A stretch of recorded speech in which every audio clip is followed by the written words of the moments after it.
Welcome to Lights Camera Thrills, your behind the scene pass to the world of entertainment. In today's episode, we sit down with incredibly talented Jeremiah McGhee, an actor whose journey has taken him from military discipline to the heart of independent thrillers and dramas. From his experiences working on high stake thriller sets to stepping out of his comfort zone for stand up comedy, Jeremiah shares powerful insight on resilience, patience, and artistry behind every role. We'll also dive into how his military background shaped his approach to acting and the unique challenges of bringing complex characters to life. Whether you're a film enthusiast, an aspiring actor, or just love a good story, this episode is packed with inspiration and behind the scenes tales you won't miss. So get ready for an unforgettable conversation. To them, does your name have a meaning? Yes. So my grandmother and my mother came up with the name Jeremiah. That's the biblical name, so it's real more of the weeping prophet. So it's the person that can really feel the emotions of others as well as portray those emotions, be a sponge for them at the same time too. I think I lived it over the time, but it's come to settle with me so far. I think so too. And how do you say your last name? McGhee. So the H is silent, so just McGhee, basically, and McGhee. Right, Jeremiah McGhee. Yeah, there you go. So I think the film that we worked on, that was my very first film I've ever done, to be honest, on your set. So it was a little different for me. It was first time jitters, and I think I learned a lot from your set as well too. I'm glad you did. I think when you were auditioning, you played the role of the therapist, and I needed someone who would be serious and would be very believable as a therapist. Yeah. But not too serious or too old that the audience might feel very distant from that. And I think you did a very good job, and I was really happy with the output of the film. So thank you so much for being on my film. Oh, well, thank you for saying that now, because at the moment when I got on set, I was very goofy, very playful, and I was nowhere near serious. And I think we have more laughs than anything. So it was fun being on set anyways. Definitely. People were quite enthusiastic on that set, except for me and the, I think, assistant director. She was having a bit of a hard time because it was a little stressful for her, yeah. Schedule, and it was an interesting time though. Since you started acting, how has your experience been after that?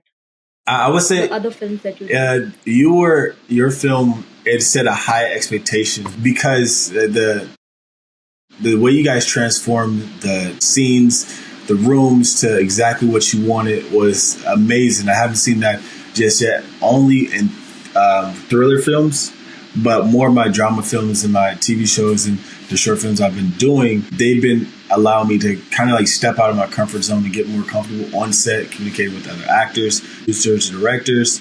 But I think yours is set at high expectations. Every time I'm working with someone new or a new project, I'm ensuring that they're providing some type of quality that is going to meet my expectations at the same time too. And if they have I want to make sure they have some love in the project. Those are the two biggest components. I say the quality of the film as well as the love that they put into the story to make sure it's believable. Well, I have watched other films that you created, but the audience hasn't. So what kind of roles did you play after our first film? So after our first film, I transitioned. So like I said, that was my very, very first film. So I did a lot of background work, a lot of extra work. And I really didn't like that feeling of being a number. So I kind of tailored my experience to more just speaking roles, supporting roles, something that had more substance. So I did some drama. I did 2 short films. I did a TV series so far, which it was just more of the plot. But hopefully it gets picked up so we can continue building it. It's more of a comedy, a thriller, other than yours too. So I've been a little bit everywhere. Right now I'm working on a feature that we're going to start filming next year. So I'm very excited about that. I think the biggest milestone was actually me sitting down, taking the time to write out a script with another actor, put together a team, shoot it, film it, and make sure everything comes out flawless, which we still in post-production. But I think that is a big milestone that is overlooked by a lot of directors or producers, even actors, that you put the time together to put together a film, a story, and just tell it to the world, to be honest. Right. So as you were saying that, you had experience with different sets where you have been on a comedy film, you have been on a drama film. How would you say that these have been, different? How is a thriller film set different from, let's say, a comedy set in terms of, I won't say just the technical aspect, but also how the crew is treating it and how the director is treating it. I want to know what is an actor's view. Mm-hmm. So the atmosphere kind of tells you a lot about the story and type of film or genre we're shooting, because the team would be a little bit more serious when it comes to thrillers, because we want to make sure we're meticulous about every smallest detail. We want to make sure we are on point with every count when it comes to, are we getting the right angles? Are we getting the right timing? Are we getting the right shot so that we can fix it in post or enhance it in post? Comparison to more of a comedy, it's more of, we have less angles. We have just some moments that are supernatural. If something's off script or something's out of place, we want to make sure we can go with it because it'll add substance to the film. And that's the biggest comparison I've seen within comedy as well as thrillers, because the meticulous details that thriller needs, as well as what it needs on camera to add to the post-production, where in comedies, it's not much post-production. It's really just, let's mix it and we're good to go. Great, it's good. So yeah, it is a big difference while you're on there. Right. When I am on a set and I write dialogues, I am very succinct about how each dialogue goes. And I think on a thriller, I feel like it's very important to stick to the lines. And I make sure, or I ask the actors if you could stick to the line as much as possible, because it helps in creating the suspense for the end of the film, or it at least covers up the revelation. I'm not sure if it happens in a comedy or in a drama, but how does that make you feel when the director is like, okay, so you need to stick to the lines, you cannot improvise here, not at least the words. What does that make you feel as an actor? Yeah, initially when I first got there, it was more of I didn't truly understand. I was very used to going off script, improvising as much as possible. When it comes to thrillers, you want to make sure you portray that story so the audience can capture it and it goes with a certain flow. So that was a bit of a change, and it was a little bit demanding, and it was an uncomfortable experience, but it did take some moments to, I think, out the box, say, hey, Jeremiah, how can we adjust to this moment to make sure we are still telling that story? But other than that, it was very easy to transition to, because you had a very helpful director at the moment, as well as PD on site, and the whole entire team. Everyone was very patient.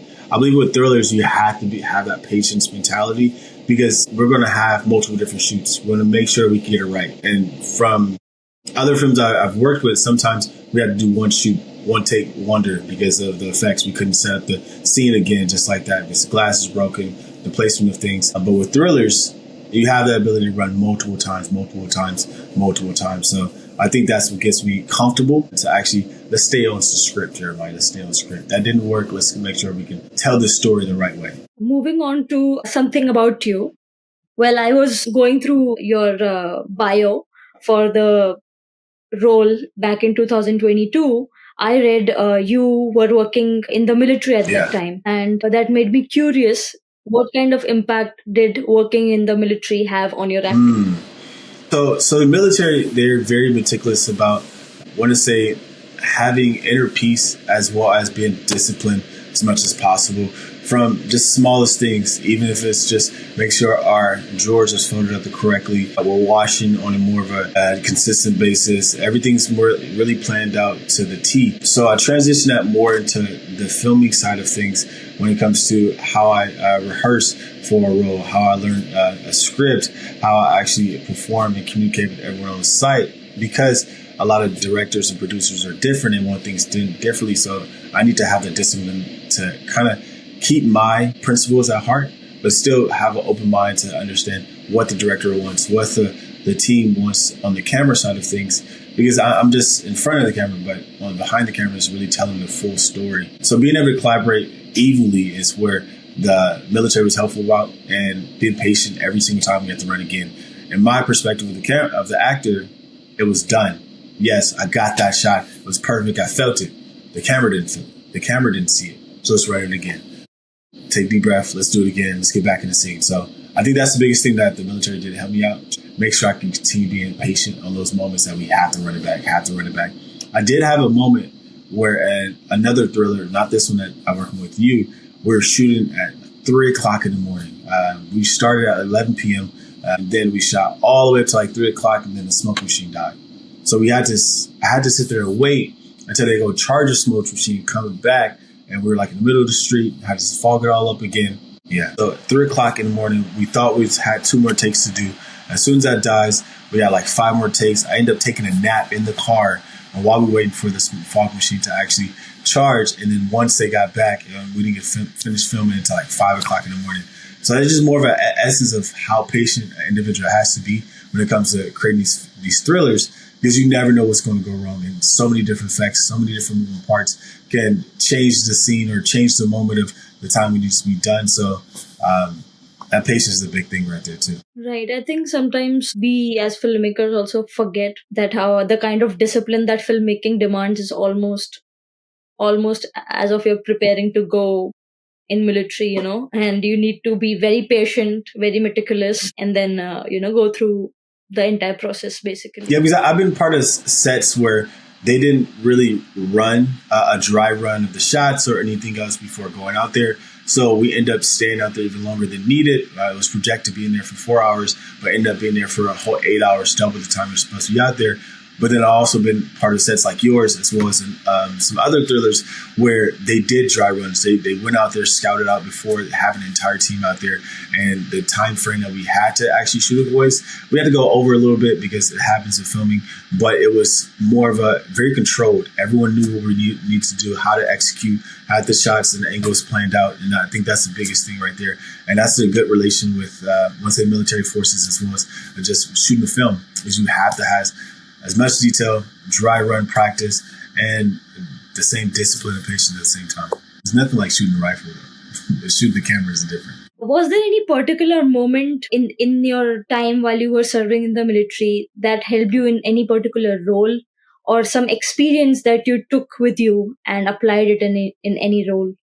Okay, so my last thriller I did, we worked with a lot of weapons. So from handguns to shotguns, and using my experience in the military to make sure we have gun safety on site. It was a very small shoot. We didn't have more of a weapons coordinator or a safety coordinator at that time. So I had to assume that role in that moment.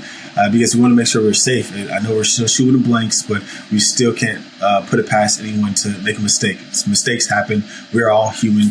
So I had to kind of apply that, give everyone a quick hip pocket class to understand the dangers as well as safety, how we should handle these weapons, how we can control it as we go forward in the film. And every time we had a set where it involved weapons, same as that class. I know it got irritating to my team that was out there, but I want to make sure everyone's safe at the same time. So that repetition and weapons training, I applied it there. And I think it can be applied for any other film at the same time too, because there's a lot of films you want to use weapons. A lot of films you want to just think outside the box too. So it's very helpful. Now that we are talking about routine, was there is there any specific routine that you follow to prepare for your characters? Everyone gets their own grace. Whether characters Mike, whether it's characters Jay or Dr. Khan, everyone gets their own grace at the same time. But I still keep some things the same. I understand the more of the script and what I need to say, and then I'll be able to play with it multiple different times. So I'll write it out 4 times, include the individuals I'm having dialogue with, and then I'll go ahead and recite it without trying to look at it, and then listen to it as if it's a song after I record it myself. So it'll be like a whole 24 hours of me just listening to it in my car and in my headphones, just sitting there watching TV. It'll be in the background before I go to sleep. And then the biggest thing is, like, as soon as I feel like I have that confidence that I know the script, I'll write it out all the way on pencil. I think it's a very muscle memory thing for me when I'm kind of writing it out. And at that point, I start playing with it. I use small voices, big voices. Something I've learned in like acting classes where I think outside the box how I can present this. So until I get that right character, then at that point, I do more of a meditation for a few days. I just focus on the character, who that person is, creating a story of that person in my head so I can make sure I know what they've been through, as well as how to present some things in different routes. And then at that point, I feel confident enough to actually just jump in front of the camera, actually be part of the team, and actually run dialogue with the other actors as I'm actually in the scene with, which I didn't have this routine when I was working with you. This is what's just been built over time, where obviously this is where it's needed. I see a gap here. Let me see how can I fill that by doing some things I remembered I know is very comfortable for me. So that's really my process of learning the character, as well as like learning the script. I think the biggest thing is the script. Now at this point, I don't go into no audition, no self-tape without knowing the script. If I don't know the script, then I won't even take the opportunity to actually even audition. think that's the biggest portion right there.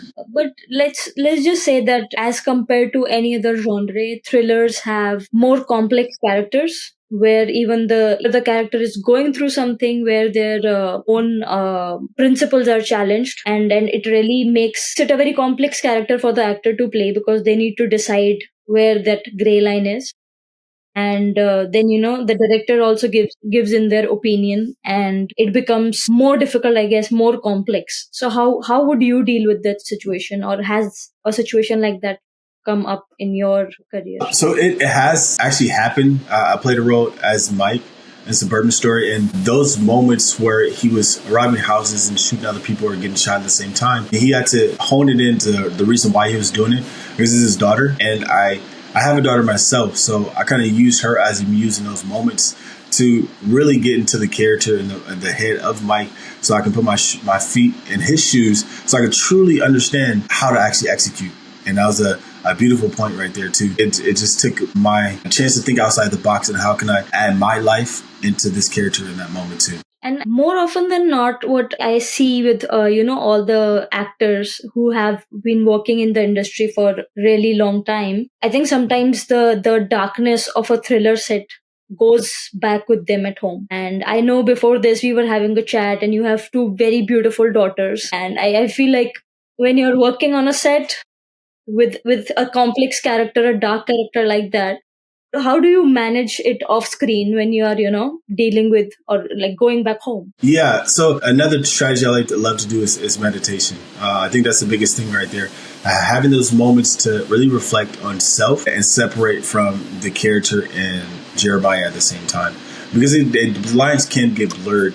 You've been playing the character for 2 weeks straight, and you kind of get a sense of forgetfulness of who you are and your principles. So I take some moments to meditate, even between sets, and when I feel like it's getting too overbearing, as well as those moments after shooting, focusing on meditation, doing some yoga, as well as just spending time with the family, remember who I am at the same time too. Exactly what you said is it can be difficult to part the two, but it takes a strong mind to actually remember, this is a job. This isn't your life. This is just a job right now. You're playing a character. So you always need those constant reminders, and I think my reminders is doing meditation and kind of listen to the same routine I've done everything to actually get to that point. And then I guess talking about like the difference of things, and I understand as a filmmaker myself, if the crew and the cast is very supporting, it's easier to make the film. But if the crew is very different than you, or you have what you have experienced in the past, it kind of makes it difficult, especially for an actor who has to be in front of the screen and portray certain kind of emotions, right? So did you have like any experience where you felt like, okay, this crew or the kind of atmosphere that I'm getting from here is not what I expected, and they're working very differently than what you thought it would be like? Yeah. How did you deal with it, and has it ever happened? So this happens more often than you can guess, that your working style as an actor doesn't match the working style of the crew. They have different expectations as you do. So now that's why I built this mantra to every time I go into a project with a filmmaker or a storyteller, I sit down with them to understand how much love they have for the project, how much wiggle room they have for open ideas, as well as like where is this going to go? Like, what are we going to do with this after? Are we just making it for content, or are we just making it for the big screen? Like, what is the audience at the same time too? I do these things to make sure our visions align, because I'm looking to create not content. I'm looking to create masterpieces that make people cry, whether it's tears of joy, tears of sadness, just tears in general, because they've experienced this already, or even grieving at the same time. That's my ultimate goal. So I want to make sure it's aligned. So if it doesn't align, I take that step back and say, hey, okay, I wish you best on this project, and I wish you move forward. But in those moments when I did not actually do that, part of those moments where it was very frustrating, directors not able to articulate what they want from me on camera, and having to shoot it multiple times where I felt like it was redundant. But I always go into set, have more of an open mind, because I know everyone operates differently, because more of my background, like I said, the military is more of a good way to justify that, because it comes with our leadership to provide guidance to our soldiers in every way possible. If they don't understand it this way, we have to adapt and adjust and explain it a different way. They don't explain it that way, so let's go to more whiteboard and write it out for you so you visually see it. So when I use that same tactic when it comes to directors, that's a little bit difficult at the same time. With my open mind and open heart, I listen to them and I try my best to really meet them in the middle. And then even I had a moment where a director was so demanding.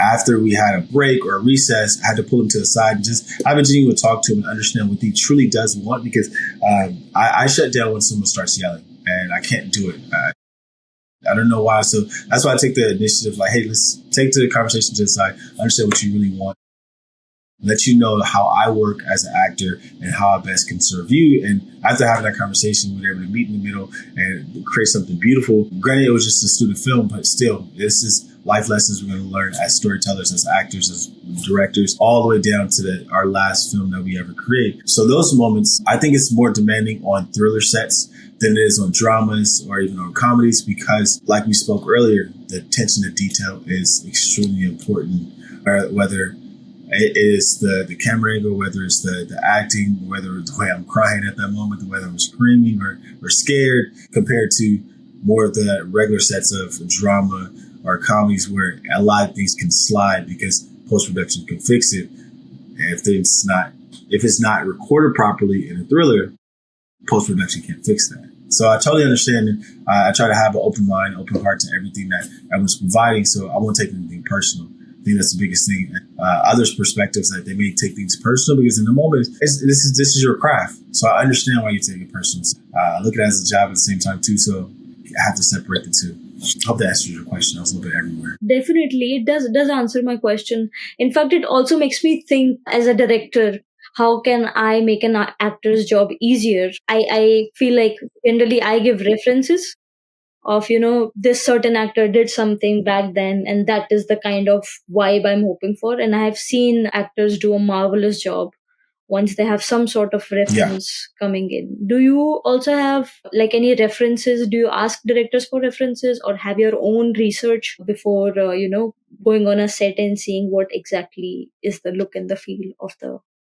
So typically, I really focus on the character a lot because I want to understand how the director sees that character in their eyes. But of course, at the end of the day, I'm gonna create a whole entire storyline of who this character is, how many siblings they have, what traumatic experiences they had in the past, and I'm gonna apply it to that character in that moment. But what I found is very, very successful is having a table read. I know we had more of a table read virtually with everyone before actually going on set and shooting. It did a lot of things. At first, it confirmed that we all had the same type of culture and we mushed really well together. Second, you were able to provide direction of how you want to see the actors interact, how you envision this actually all playing out. And then we were able to take that as actors and I want to say process it the next couple of days before we get on set. So as soon as I got on set, I was able to ask a couple clarifying questions, but I still had the direction I needed. So that was very, very helpful. I think the references is very needed. And especially if you have a very similar film in mind to provide, then that is even better at that point. And not trying to mimic it, but really giving that same curve, if that makes sense, for when it comes to acting side of things. And I know I've been really hands-on a lot with the directing side of things and behind the camera, which I'm trying to step back from and focus on the acting. Whether it did help me with visualization when a director did have some direction for me, but now it's more of I understand. So let me just go and execute at this point now too. So all the references you provide during your process, it was helpful for me as an actor, as well as when I connected with other actors on set. They had the same expectations too. So like I said, when I say you set the bar high for my very first film, you set it really high though already. I'm happy you enjoyed your experience. I really am. I think I tried to achieve a pleasant environment for everyone, and I think I hopefully did that. But one of the things that I still find interesting, because I was not from United States myself, and very very I think I have like a curtain between me and my generation. So every time I used to go on a set, there used to be a very different lingo going around, a different kind of environment. And I am Gen Z, but I don't understand half of the things my own generation does. But did you have any such experience where you found like new film technique or a new etiquette on the set and you're like, okay, this is something new. I haven't seen this one before. Yeah, I believe I was in the same boat as you. I did a film called Twice as Fast. The crew, let's say I was the second oldest on the set. From the director, from the actors, I was the second oldest. And it didn't seem like it, though. I was able to kind of blend in with the younger kids, but the whole set was mostly high school kids. We ended up doing like 2 different TikToks that day. We ended up doing a racing everyone on set as well, too. So it was a lot of fun, but there's a lot of things that I had to adjust to because I didn't understand. I take those moments to like listen and educate myself from just listening to the crew, whether it's an extra, whether it's more of the star actor, even the director. I had moments where I sat down with each person and understand, like, could you provide me something new? Give me something new right now. And then I picked up a new term that day. It's not the best term to learn, but the term big back. I was like, oh, this is different right here. Big back means you're fat or you're overweight or you're doing something like a big person would do. Exactly. These kids, they bring up so many different lingo or even experiences. Like I said, that was the first time I ever did TikTok at the same time too. I'm showing my age. I sound old as hell. The TikTok was fun, and it was always great when I'm able to learn something new on set. I kind of use it in a different way than everybody else does at the same time too. It thrives. It helps me thrive at the same time. I guess the 3 important words to remember is camera rolling, sounds ready, lights ready. Yeah. I guess this is what we could remember, if nothing else. That'll stay universal. It'll always be the same that way. I really hope so. I don't know what I would do if it changes. Yeah. We'll just adapt. We'll adapt. We got this. But talking about working with different age group of filmmakers also, does it affect the way they communicate with you? I wouldn't say the way they communicate. I think how they work on set is differently because I have been part of where students were just assigned to work together. And I've been part of the crews where they've worked together for years. So I had to open up on my comfort level for the crews that actually was working together for a very long time. Because they'll have more of a candid relationship, no filters, and just straight to the point, nitty gritty. And some things can be frowned upon in a policy for a corporate office, but this is their normal everyday conversation. So I think that was a big eye opener for me, and it kind of allowed me to come on my shell as well too, and be open to be myself. And I think that was what I was missing before I was doing acting. So that's why I love this environment so much. Many different people and the way we all operate and work together. But the age groups, it really doesn't matter to me at the same time. As long as the quality we're shooting for is all the same. But I would say, though, the shooting techniques are different from generations.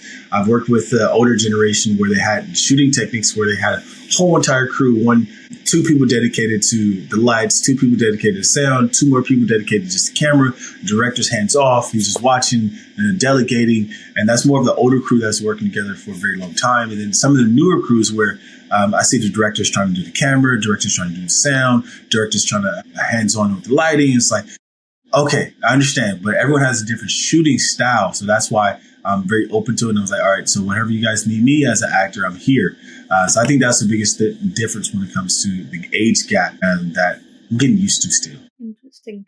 Like if I take a step back and let's come back from the film set and go to the part where, auditions, we are doing the auditions. I think personally, if I were an actor, that would be the scariest part. To just, go out there, sit there and tell the director, what, or the casting director, what, this is the role I would be perfect for, audition me. How was your experience auditioning? Yeah, so luckily I came into acting when it was during the pandemic. So it was self-tape. And like I said, my routine is repetition. So if I'm able to run it over and over multiple times, I'll get it sooner or later. But the only downfall was I was trying to be a perfectionist at the very beginning. So I would spend 2 to 3 hours. Like I would learn the script. I'll spend 2 to 3 hours just trying to do a self-tape for less than a minute. And that was my downfall. So now I know every shot doesn't have to be perfect. If it's not perfect, it's authentic. So if I have the authenticity to give to the casting directors, that's what they love. And when I get the feedback from them, they let me know how I can adjust. That's when I know I have something, because they like me so much to give me that direction to see a little bit more at the same time. I think I did two in-person auditions. I only got one, and the other one I didn't get. But when I did go in an in-person audition, the one I didn't get, exactly what you explained. I had the jitters. I was a little tired of one. Right after work, went straight to the audition. I was ready. I just wasn't mentally there. Like, I needed those repetitions as I got used to, but I didn't have those repetitions. It's more of, Jeremiah, in front of the camera. Here's your lines. Let's do it. I was like, well, you don't get no practice? No? Okay, let's do it. And I bombed it. I promise you, I bombed it all the way through. It was really just one line, and I couldn't even say the one line properly. So it is a very nervous interaction. I even go back now and look at some self-tapes I've done a couple of years ago, and I was like, dang, I've improved. Like, when we first hopped on, you was like, oh, your setup, this is nice. Then my setup was not always nice. My setup was not nice at all. I had a printer behind me before, and I didn't have headphones. I didn't have this nice camera. I just had my MacBook camera. Was all fuzzy and grayish. So it did take progression over time to see what didn't work and how to improve. But in-person auditions, I think I'm always going to be nervous with those. I'm always going to be nervous with those. I guess it is tough, right? When you're in front of a camera, you're alone in your room, it's a different feeling altogether. But out there in front of so many people, it is difficult. And when you know they are actually sitting and judging you, that's their job. They are actually sitting there judging you. Oh, don't get me wrong. Like, I have the confidence now. If I got in front of an audience of people and actually have to do an audition, I kill it. I got you. I say that now, but I don't know if in that moment I'm gonna say the same thing. Because you have grown as an actor, right? This is like something you keep practicing, and one day you do it right, and you're impressed by yourself. Like, how did I end up doing it so well? Yeah, there's something. But it's been some things I've been doing differently. Is every 6 months I make it a point to go to a poetry slam or an open mic and actually perform one of my poems I've written, or even work on a poem and actually recite it there, which it got the jitters out. But like I said, I just haven't had the opportunity to do it in person. Audition, everything's been self-tape because that's our new environment we're in now. We have to adapt and kind of change with the industry that we're in. That's a pretty unique idea, actually. I haven't heard any of the actors doing that, but it's a very good way of putting yourself out there, right? Get the fear out of your system. I did have this one experience, though, where I would say my resiliency was very helpful in this moment. So I'm not a comedian. I'm not a comedian at all, but I had to play a comedian. I had to do a stand-up comedy at for the TV series I was doing, for the comedy series. And that was extremely difficult. I watched Richard Pryor. I watched Chris Rock. I watched Kevin Hart. Try to get as much inspiration as possible. Practice at home over and over. So when we had an in-person rehearsal, like, the entire cast is there. I got the director there, the producers there, and even the wardrobe. And I had to do this comedy skit for the first time in my life in front of them. And I felt embarrassed. I felt horrible. It was not my best work. I did get some feedback from the actual director and everything else. So 2 days later, I had to actually film it live. But those jitters, it was another level of jitters. It was something new, nothing I've never done before. But after going through it with a live audience, we had actual comics in the audience, and they had expressed like they thought I was an actual comedian. I've done this multiple times, back to back to back. And I was like, no, this just took my repetition. I had to go through my emotions and actually get comfortable with the character, get comfortable with everything else. And it came out extremely well. It's in post-production right now. I can't wait to see it. I want to see it in full effect at the same time. I think that's where I was the most comfortable. I even started making up my own jokes on the stage. I was like, oh, what's happening? How's it just coming? But yeah, that was just one experience where live auditioning can connect to being a comic on stage at the same time too. Yeah, I think that the toughest, like the easiest thing that looks, the easy to people is like making people laugh. But I think it's the hardest thing to do. It looks really easy, but especially like if you're on camera, it's really tough. Exactly.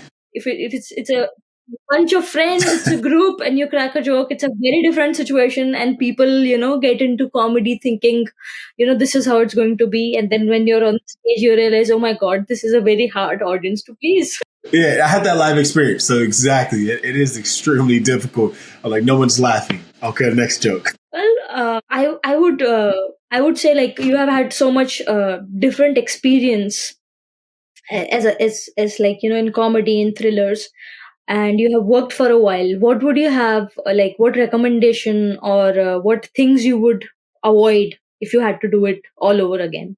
How would you do it? I would say not be fearful of roles. Because sometimes I'll be scrolling or get recommended for a role. I look at it and it'll scare me. And like, I don't want to do it. I'm not ready for it yet. I can't step in those large of a shoes in that role and just shy away from it and don't even submit a self-tape. I think in those moments, I would have submitted, shitty or not, the best thing ever in the world or the most horrible thing in the world. I still should have submitted it at the end of the day. Because now, as I'm learning, as time goes by, I'm progressing, I'm getting better, I'm looking at different things that I can actually improve with and not taking those opportunities to put my neck on the line or to get in the moment of being embarrassed or being in a moment to fail. I'm unable to actually learn from that experience. So if I had to do it all again, I'll apply for more. I'll be more consistent. I'll actually invite the no's. I'll ask to be even more of a DP on site. I'll ask to be even a sound guy on site. If I can't get a role, what other roles do you guys have? I think that's the only thing I'll do differently at the same time too, because shying away from role and see somebody else get it, you felt like you could have did better. It's a disheartening moment at that moment. So now I'm applying for everything. I need it. Right. I think most of the artists, being actors or any other like kind of art, people kind of get into the circle of perfectionism, where they're trying to perfect it. I can do better. I can do better, and I think there is a possibility they can do better. But at some point, the deadline hits. Like, this is where you have to stop, complete whatever you have done, and move It on. sounds like that's what you learned as well too. I think it's tough.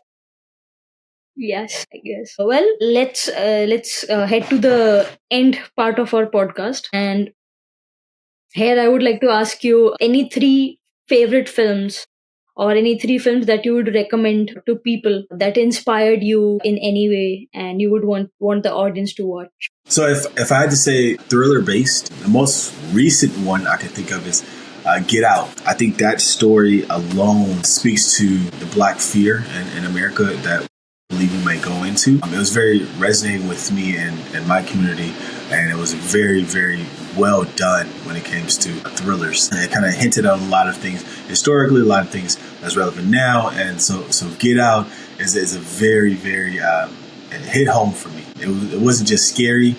It was an eye opener. It's like, dang, they really put all the fears in one film and made a reality for Black America at the same time. And then another one, I would say, a thriller based, I would say Tales from the Hood. That was a Spike Lee classic. And the way he told a story of bringing 5 different stories together in one and actually made it, I want to say, at the edge of your seat every single time. That was amazing. I love that director, and he will always be close to my heart. But that, I want to say, Tales from the Hood, that was a good one right here. Because I think I believe it's because I grew up in this very similar community, and it resonated with me as well too.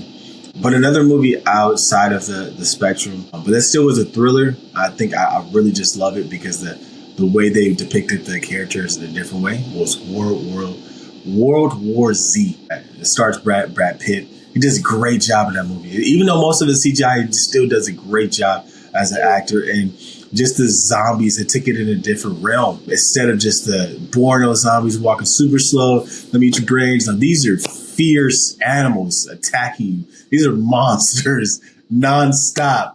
So I think it just took me for a loop for the zombie thrillers because you don't see that every day. Director really thought outside the box. How can we make this and turn this to the next level? And it was great. World War Z is one of the best. I think these are very great recommendation, and my friends are really crazy about World War Z. They are big fans, Yeah, and they the time it's a good one for I sure. know why too. I know why. Yeah. Before we end, yeah, go Oh, ahead. I know why it's a good movie because it's some zombies. They're scary. Make you just dream about them later on. Yeah, no brains. They're coming for your brain, right? Yeah, they want everything. Give them everything. Well, before we end the podcast, I would like to know more about the upcoming projects that you're doing or any project you're really excited about. I'm very excited. So 2 years ago, I went to the film festival, very first film festival I've ever been to. It's Miami, Florida, called the American Black Film Festival, and I made it a point to submit some work there.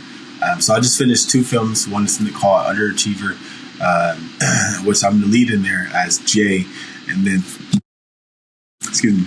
And then I did a second short film called Grieving Brothers, where it was an ode to my brother that passed away years ago. They both will be finished by the end of this year, and hopefully I can submit to those film festivals. It's one of the largest film festivals I've ever seen in my life, and I just wanted to have a full circle moment to, like, I was inspired here, and now I'm submitting my work here. I'm coming here as a applicant, as a hopefully winner. But those are the two biggest projects that I actually have in the works that I'm looking forward to actually finishing. They're not thrillers, but they are dramas, and they're very close to my heart. I think stories that resonate with self, all it comes out as a beautiful story, to be honest. And it connects with so many different audiences that you don't even know it resonates with. So I think that's why I kind of wrote those stories, or acted in those stories for self. So those are the two biggest ones I love, though. I wish you all the very best. I think you have very promising work to show for, and I wish you all the very best for future. Aww. Thank you so much for being here on the podcast. I really appreciate your presence. Thank you, Dix. Appreciate you. It was fun. It was a blast from the past. Like I said, I started my career with you, so I'm happy to actually do it, to reach out and help out as many as possible. Appreciate you having me. Thank you. We hope you enjoyed exploring the artistry discipline and inspiration that fuels such a remarkable career. Whether you are an aspiring creative, a film enthusiast, or just someone looking for a great story, this episode had something for everyone. If you love this episode, don't forget to hit the like button, leave a comment with your favorite part of the conversation, and subscribe to our channel, Lights, Camera, Thrills, for more inspiring stories and behind-the-scene insights. Thank you for watching, and until next time, keep chasing your passions, celebrating the magic of storytelling. See you in our next episode.